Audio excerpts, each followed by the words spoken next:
They say that two things in life are certain: death and taxes. But we don't often talk about death or the financial complications it brings when someone close to you passes away. That's why today we're talking about what happens to your pension after you die, the benefits available for your loved ones, and what you can do now to make the process easier for those that you leave behind. And with us to talk about this important topic are Dean Norman, Senior Pension Administrator from the Bereavements team, and Rosie Jeeves, Head of Retirement and Member Services from Civil Service Pensions. Hi, Dean. Hi, Rosie. Thank you so much for joining us on the podcast today. Hi, Rob. Hi, Emily. Thanks for having us. Great to be here. So, Rosie, I'll come to you first. There seems to be a real taboo around this subject, particularly when it comes to talking about it with your loved ones. Why do you think that is? Thanks, Emily. It's a great question. Not something we like to choose to talk about, but often, and it leaves us feeling uncomfortable. Avoiding it, though, can leave us vulnerable and unprepared, not just for death and the grief that it brings, but the paperwork and formalities that we have to deal with in this emotional time. We're an ageing population, we're living longer, and yet we're still so reluctant to talk about it. Now, you can't prepare for everything in life or in death, but you can manage your financial affairs and what you might be able to do and what you might leave for your loved ones in the future. It's so true. Emily, I think you've got some data to help bring this to life, haven't you? Yeah, so I did some research, and according to a study conducted by the National Wills Register in 2023, 56% of adults haven't made a will. And there's a gender gap when it comes to this. 50% of men say that they have, while only 39% of women said the same. 42% of adults, so less than half, haven't talked to their loved ones about what will happen when they pass away. And interestingly, there's also a sense of apathy. So whilst most people in this group said that they simply haven't got round to it yet, 16% said that they aren't bothered about what happens when they die. And an extra 3% said they don't think it's the business of their family to know any of those details, which is quite interesting. 49%, so almost half, said that their parents told them nothing and left no instructions, no information on where to find a will, absolutely nothing. And that can cause a significant amount of stress and complication. So that paints a bit of a picture.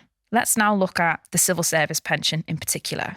Dean, when somebody dies, what happens to their pension? In Alpha, depending on your circumstances, there are usually two benefits available: a lump sum and pensions for your dependents.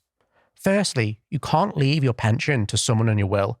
You should nominate someone or some people to receive any death benefit lump sums using a death benefit nomination form, which can be found on our website. Otherwise, the lump sum will be paid to your estate and grant of probate will likely be required. Secondly, there'll also be benefits available for your loved ones. This could include a spouse, a civil partner, a cohabiting partner, or children.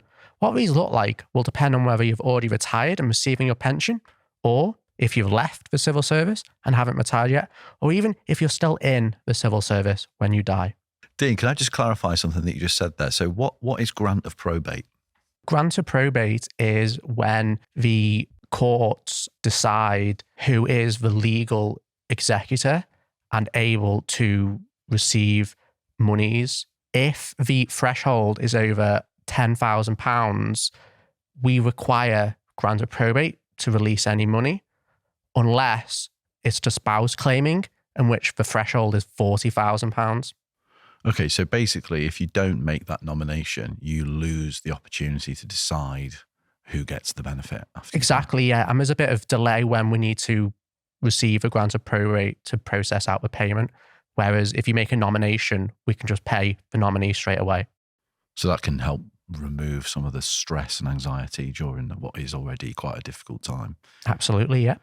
So the scheme can provide for your loved ones as well as for you. So Dean, can you talk us through death benefits in perhaps a bit more detail? Absolutely. So let's look at the lump sum first. Now, this is usually paid to anyone you've nominated as part of the death benefit nomination, or to your estate if you don't make a nomination. Now, how it's calculated and how much they'll receive depends on your circumstances when you die. Firstly, if you've already retired and you're claiming your pension, it's calculated as 5 times your annual pension, including any adjustments based on price indexing, and minus any pension that you received. However, if you're in Classic, we'll also need to deduct any Classic retirement lump sums that you've received. But it's important to note that if you've retired, a lump sum is only payable if you die within 5 years of retiring. If you die in service, it'll be worked out in one of two ways, and your recipient will receive whichever amount is higher.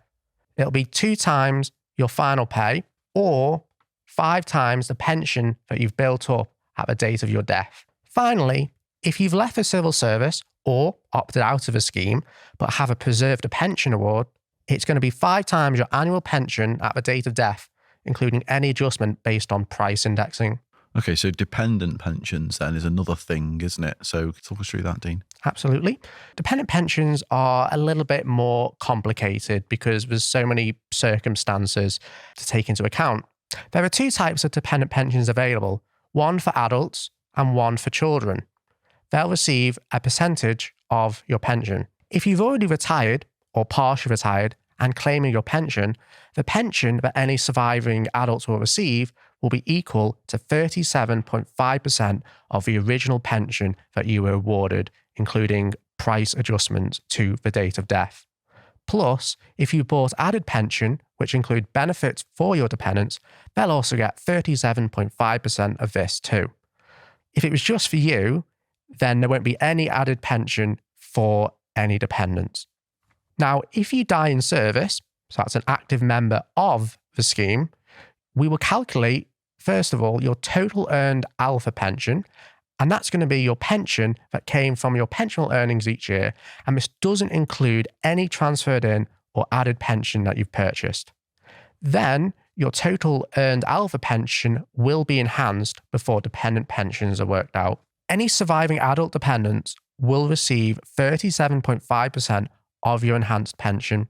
And again, they'll also receive 37.5% of any added pension that you've purchased that included benefits for your dependents. Child dependents, now how much they will get will depend on how many children there are and whether there's a surviving adult dependent pension to be paid to.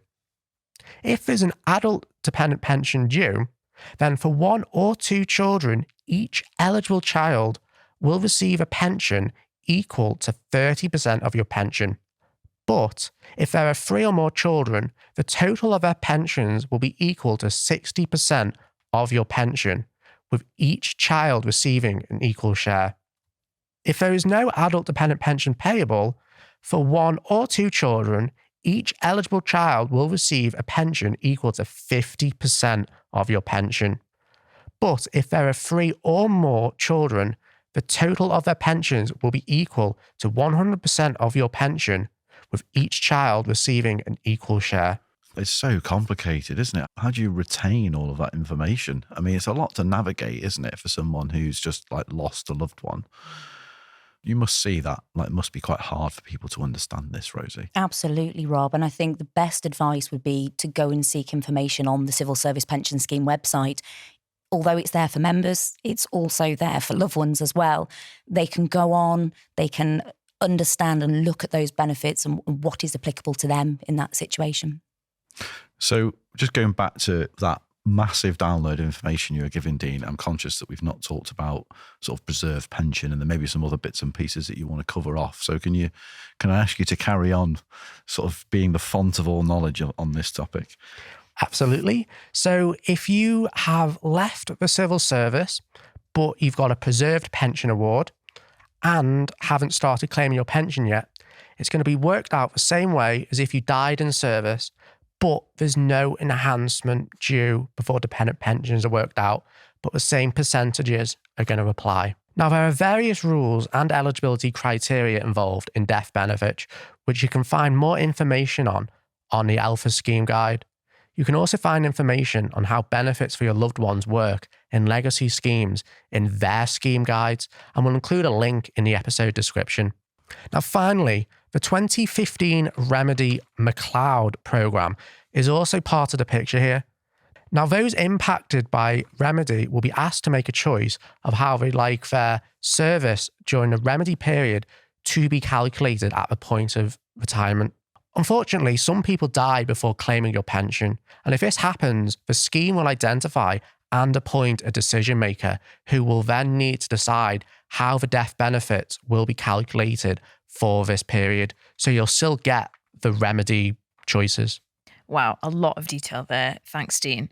Rosie, I'll come back to you for our final question. What can members do now to make sure that we're aware of their wishes? I think it really touches back on what Rob asked earlier. Firstly, I'd encourage anybody to go onto the Civil Service Pension Scheme website and view all the information that we've got there. Members can then take proactive steps in ensuring their affairs are in order. They can do things like making death benefit nominations, completing partner declaration forms and keeping their nominees up to date, all of which can be completed and updated via the online portal. But there is a printable version too of the form. But don't worry, if a member does get divorced, the nominee does get automatically voided and there is no action that they need to take on that. Finally, I'd also say it's helpful for members to note down things like member numbers, the scheme that they're in, their start date, even the date they may be retired or left the scheme. All of this will be incredibly helpful to their loved ones when dealing with this situation. Brilliant. So where can people find out more about the sort of process and the benefits that are available to them in the scheme? So head to civilservicepensionscheme.org.uk/bereavements to find out more details about what we've discussed today. Dean, Rosie, thank you so much for joining us today to do this deep dive into this really important topic. Thanks for having us. To find out more about anything we've talked about today, or to tell us what you'd like us to cover in a future episode, head to civilservicepensionscheme.org.uk/podcast.